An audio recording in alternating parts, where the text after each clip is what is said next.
materi yang sudah disampaikan oleh beliau Ustadz Zainal dengan Ustadzah Umi yang sudah sampai pada rukun sa'i.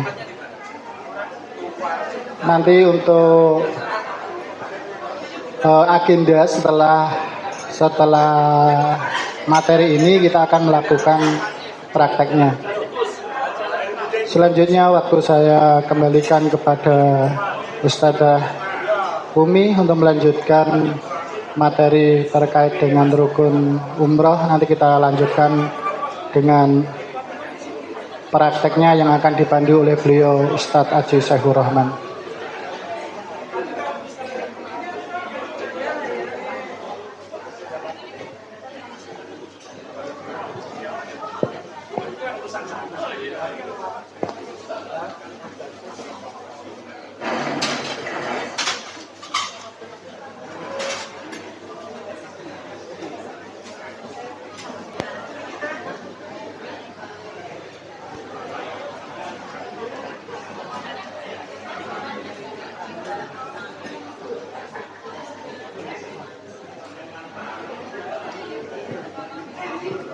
Cek.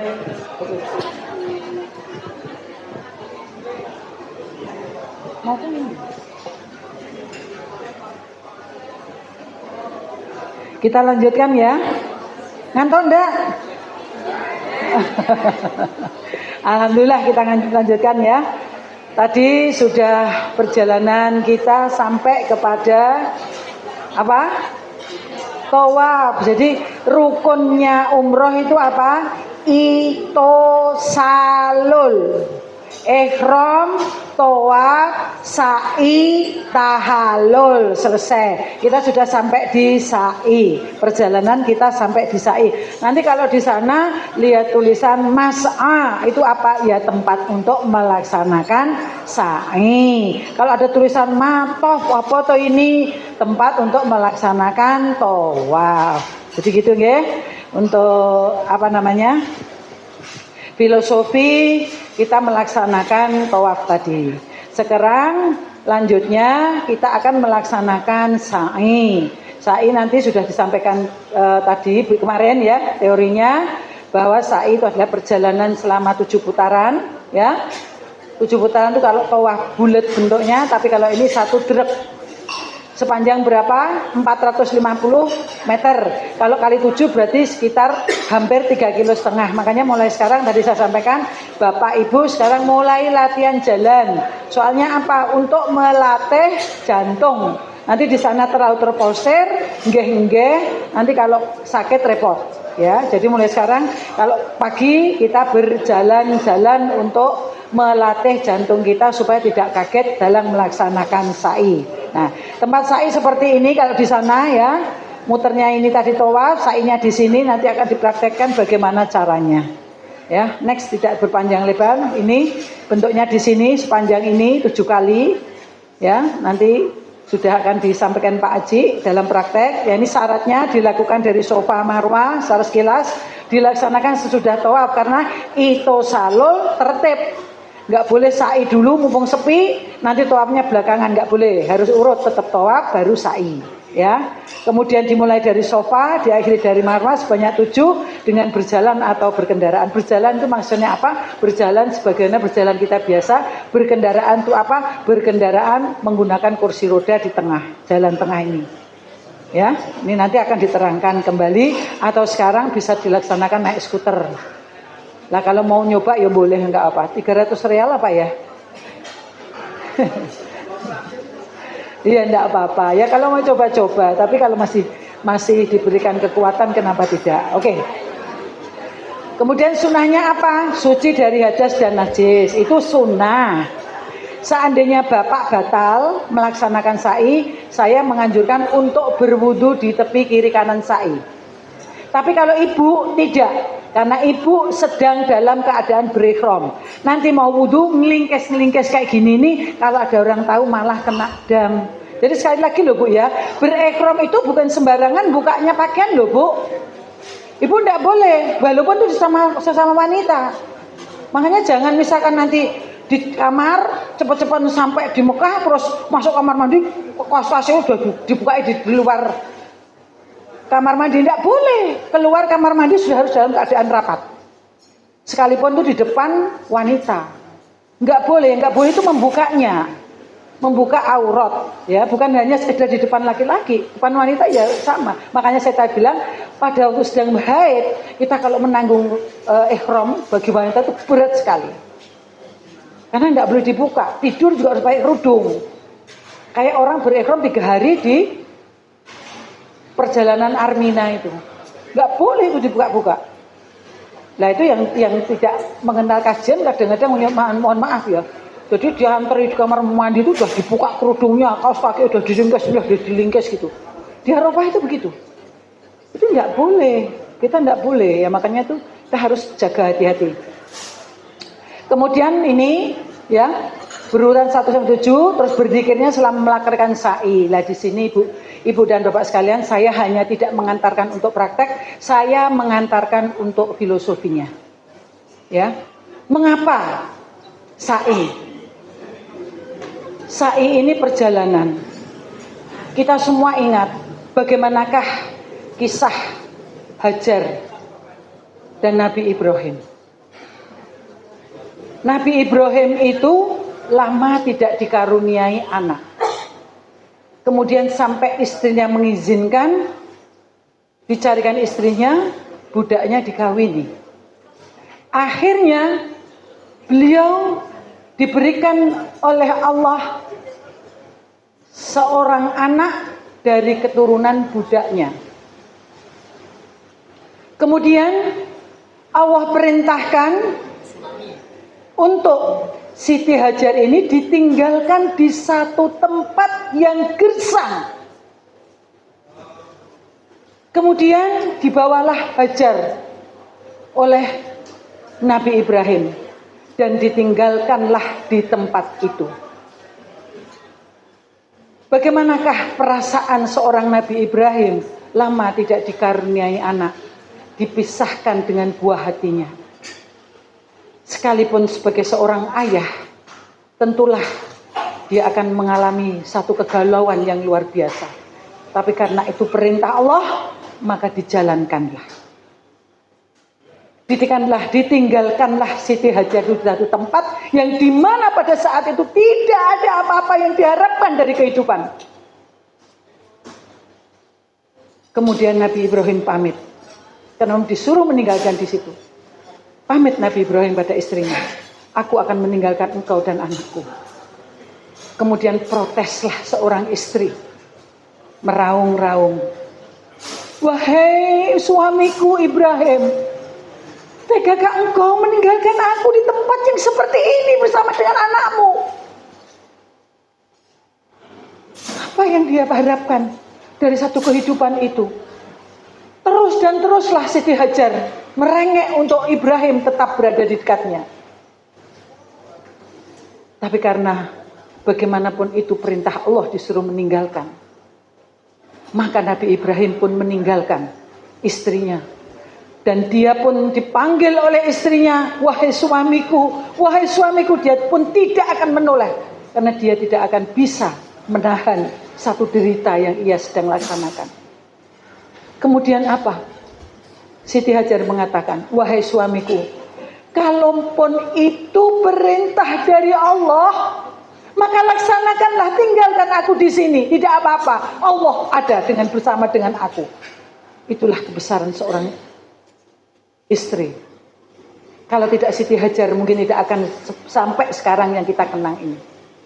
Kemudian Nabi Ibrahim tanpa menoleh meninggalkan istrinya. Pada saat itu beliau sedang menyusui anaknya.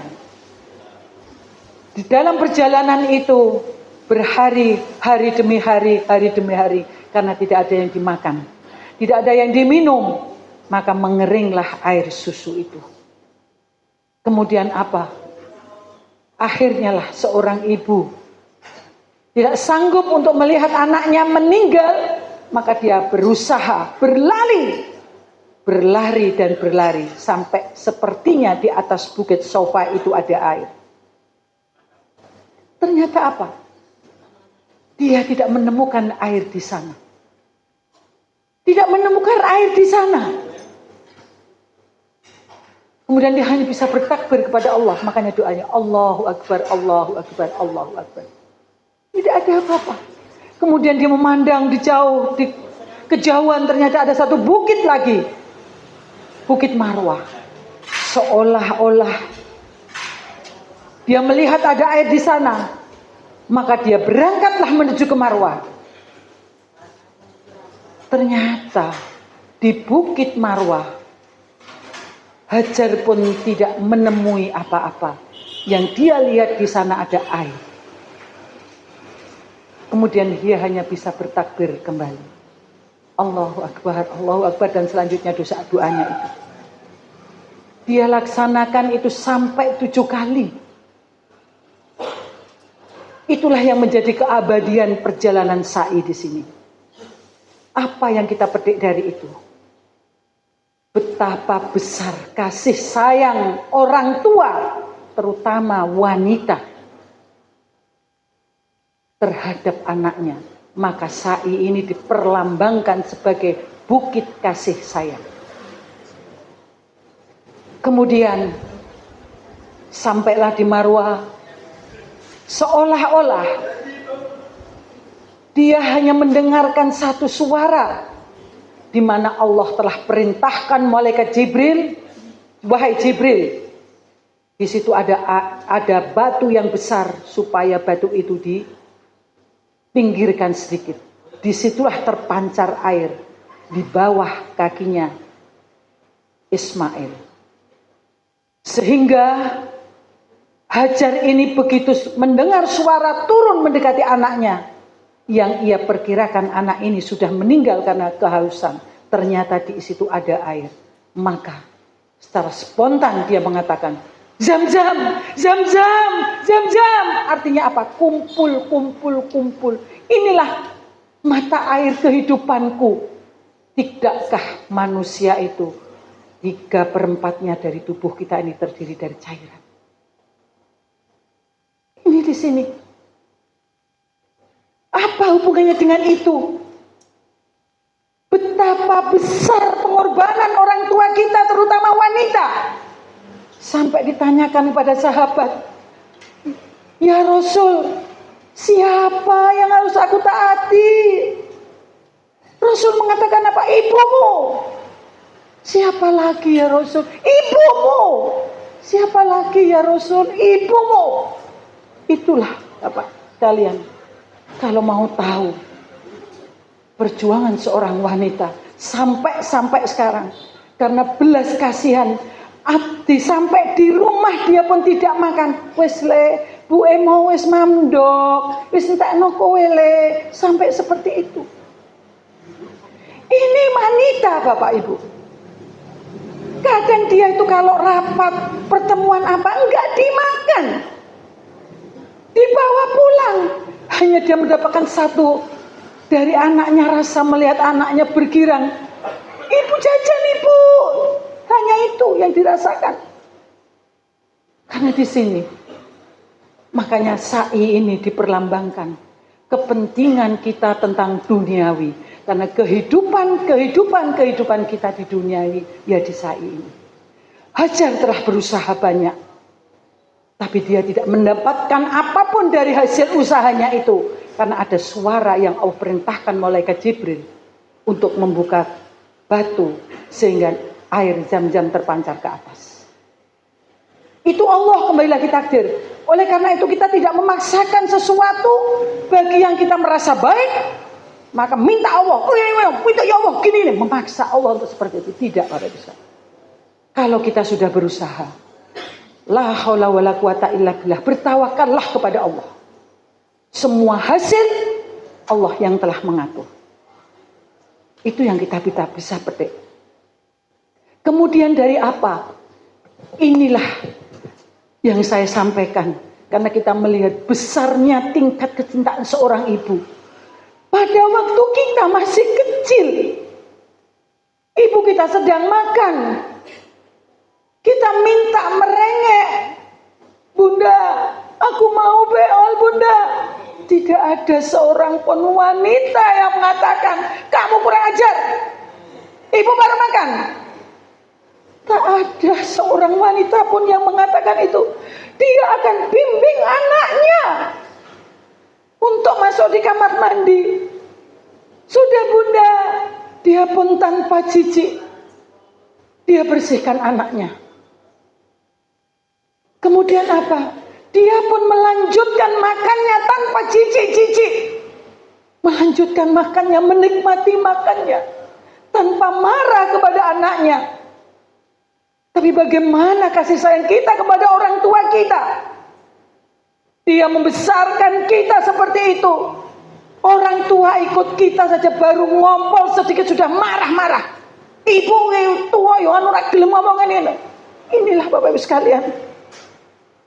Betapa beratnya seorang wanita merawat kita sudah dengan seperti itu. Makanya saya ini kalau berjalan di putaran pertama, saya sudah nangis setengah mati memandang orang tua saya. Allahumma gfirli wali walidayya warhamhuma kama rabbayani shaghira. Begitu kasih sayangnya orang tua terhadap saya. Saya tidak bisa membalas apa-apa. Betul. Makanya pandanglah di saat Bapak Ibu sekalian menikmati filosofi sa'i ini. Membuka kembali ingatan kita terhadap perjuangan Siti Hajar terhadap anaknya. Bagaimanakah sikap kita terhadap orang tua? Mudah-mudahan itu bisa menjadi pembelajaran kita semua. Itulah bukit kasih sayang. Ya. Dan selanjutnya sa'i dilaksanakan 7 kali. Nanti di dalam praktek kita bisa praktekkan. Maka terakhirlah adalah tahallul. Tahallul nanti kita akan sampai di Bukit Marwah yang ke-7. Kemudian kita akan memotong setidaknya minimal 3 helai. Ya, 3 helai rambut kita potong. Kemudian untuk bapak tidak ada masalah karena auratnya tidak di dalam. Kalau wanita auratnya di dalam. Dan tidak boleh memotong sebelum memotong diri kita sendiri. Sebelum kita tahallul dulu, baru boleh memotongkan orang lain. Gitu. Nah disinilah Bapak Ibu sekalian, sebagai filosofi dari tahallul ini, Allahumma likulli sa'rin nura fi yaumil qiyamah. Ya Allah, jadikanlah setiap helai rambutku yang aku potong ini menjadi nur di yaumil qiyamah nanti. Makanya kalau kita wanita cukup dengan potong, kalau bapak disunahkan untuk dicukur habis. Karena umroh baru pertama maka cukurnya yang masih disisakan 1 cm. Nanti dihabiskan pada umroh yang kedua. Kalau ibu nanti karena kita dalam keadaan ihram maka tidak boleh kerudungnya langsung disiblak kayak begini terus dipotong, tidak boleh karena dalam keadaan ihram. Sekali lagi dalam keadaan ihram itu tidak diperbolehkan membuka aurat walaupun sesama wanita. Ya, jadi bisa diambil begini atau dibuka sedikit saja, dipotong 3. Ya, sambil berdoa, ya Allah jadikanlah bahasa Indonesia begitu, jadikanlah setiap helai rambutku itu menjadi nur fi yaumil qiyamah. Itu, ya. Mudah-mudahan pengantar dari perjalanan ini sudah kami sampaikan, ada satu hikmah dan kesan yang mendalam sehingga nanti kalau kita ini melaksanakan ini setidaknya kita akan ingat. Ya, oh ternyata saya begini, ternyata saya begini. Jadi nanti sepulang umroh yang makbul itu panjenengan banyak berpasrahnya kepada Allah, tidak mendikte Allah, bertawakallah setelah berusaha kepada Allah. Mudah-mudahan di sisa hidup kita ini semua amal ibadah kita tercatat sebagai amal ibadah yang diterima oleh Allah, yang bisa mengantarkan untuk kita menerima hadiah terindah bagi hidup kita adalah husnul khotimah. Dan kesempatan ini, kesempatan yang sangat luar biasa Bapak Ibu sekalian. Maka besok saya harapkan persiapkan dari sekarang, mulai dari vitamin, dari jasadnya untuk begitu berolahraga, supaya besok di sana begini. Strong.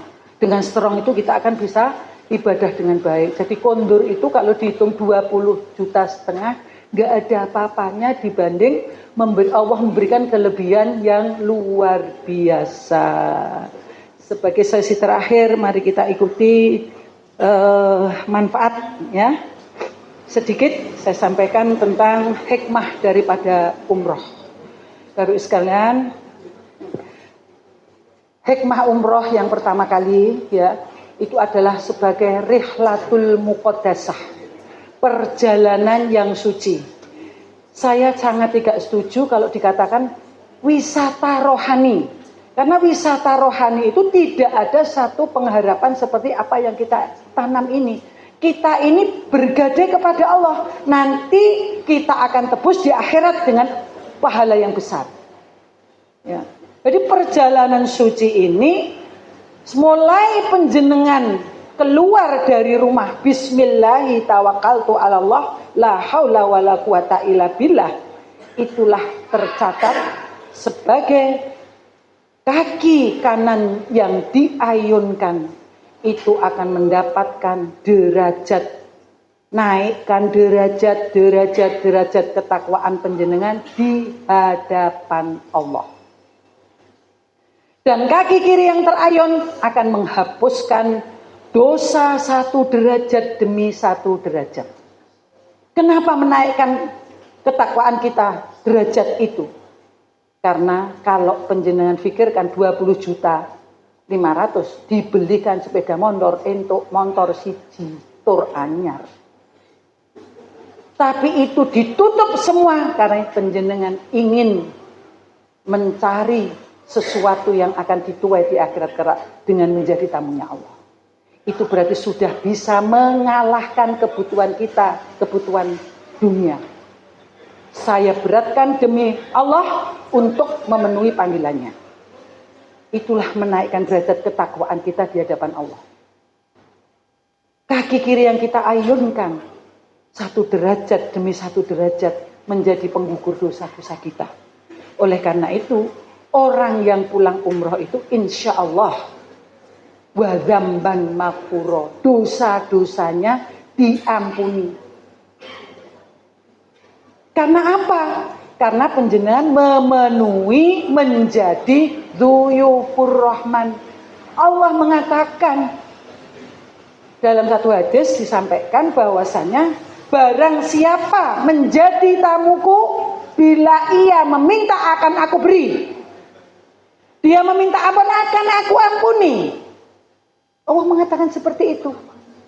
Tidakkah kesempatan ini kita pakai? Merasakah kita ini tidak punya dosa? Kita manusia, menus kokain dosa. Tidak lepas kita dalam satu harinya berdosa. Ini adalah satu kesempatan. Banyaklah beristighfar kepada Allah. Apa yang telah kita lakukan dalam perjalanan kita yang sekian lama. Kesempatan dan kesempatan. Karena Allah sudah berjanji seperti itu. Dan kita minta, Allah akan beri. Mintalah kepada Allah. Kita sedang ada di sana. Kita sedang berdekatan dengan Allah. Maka mintalah. Allah itu lebih suka orang yang meminta-minta kepadanya daripada orang yang tidak butuh dia. Maka ini kesempatan. Apapun kegelisahan dalam hidup kita, mintalah kepada Allah dan mintalah kepada Allah. Ini satu perjalanan yang namanya rihlatul muqaddasah, ya. Kemudian tawaf yang engkau laksanakan dari tawaf putaran tadi yang kita laksanakan itu digambarkan bahwasanya dosa-dosamu telah tercecer dan telah diampuni. Makanya pada saat tawaf itu harapkanlah bahwa Allah pun akan mengampuni dosa-dosaku. Jangan berkecil hati. Kemudian setelah tawaf kita sholat di belakang makam Ibrahim, ya. Sholat di belakang makam Ibrahim itu sebagaimana pahalanya kita memerdekakan seorang hamba atau budak keturunan Ismail, anaknya Nabi Ibrahim. Karena memang sejarahnya tidak bisa terlepas dari Nabi Ibrahim, Siti Hajar, dan Ismail. Itu luar biasanya. Ya, kemudian sa'i yang kau laksanakan seperti engkau memerdekakan 70 budak hamba saya. Sa'i tadi yang baru saya sampaikan. Jadi pahalanya sebegitu besarnya. Ya, inilah Bapak Ibu sekalian, kemudian satu helai yang engkau laksanakan, dikala engkau melaksanakan tahallul, maka dosamu satu demi satu helai itu akan diampunkan oleh Allah. Jadi inilah perjalanan rihlatul muqaddasah, bukan hanya sekedar rihlah seneng-seneng tadabbur alam, bukan. Ini ada nilai plus yang tersendiri. Kemudian yang kedua, hikmah dari umroh ini adalah sebagai syiar kita. Jadi syiar kita membesarkan nama Allah dengan apa tadi? Labbaik Allahumma labbaik. Itu seluruh dunia sama. Enggak ada yang diartikan dengan bahasa Inggris, bahasa India, bahasa Jawa, enggak ada. Semua sama. Itulah kebesaran. Siapa yang menuntun seperti itu kalau tidak Allah? Tidak mungkin. Sholat itu semua bisa sama di Masjidil Haram. Seluruh dunia. Nah inilah syiar kita. Kita melaksanakan umroh ini kita sudah bersiar terhadap kebesaran Allah. Ya. Kemudian yang ketiga, hikmahnya itu adalah sarana untuk mengintrospeksi diri. Ya tadi saya sampaikan, manungso iki menus-menus kokean dosa, kita duduk bertafakur, muhasabah diri, ya disitulah kalau kita menyadari kalau banyak salah yang kita perbuat, inilah kesempatan yang diberikan oleh Allah dengan pahala yang besar, sehingga kita hanya bisa dan bisa yang terucap dari lisan kita adalah istighfar. Ya, dan yang selanjutnya itu adalah menggambarkan bahwa panjenengan ini adalah termasuk hambanya Allah yang patuh kepada Allah. Ya terbukti tadi. Abot umrohe katimbang sepeda motor siji anyar. Ini sudah menggambarkan bisa mengalahkan dunia. Inilah kepatuhan panjenengan terhadap Allah. Mudah-mudahan betul-betul ini Allah terima ibadah kita. Insya Allah Allah akan terima ibadah kita. Dengan betul-betul kita memperhatikan.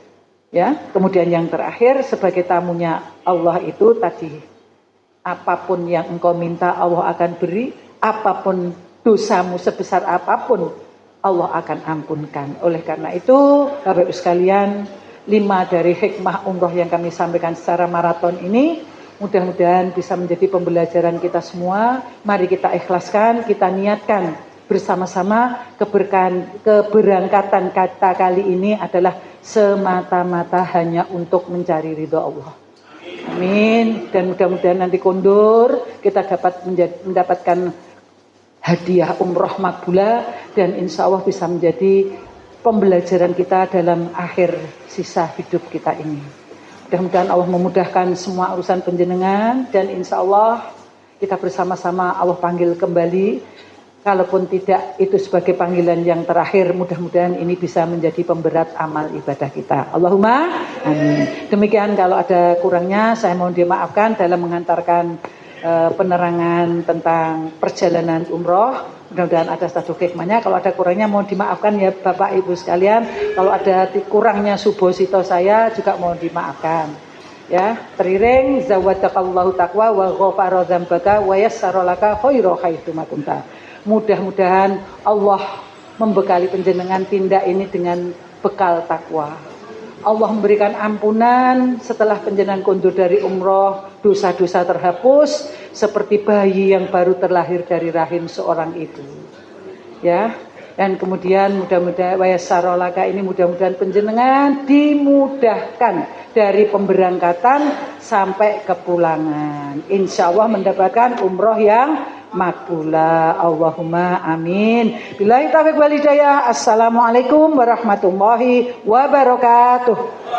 Waalaikumsalam warahmatullahi wabarakatuh.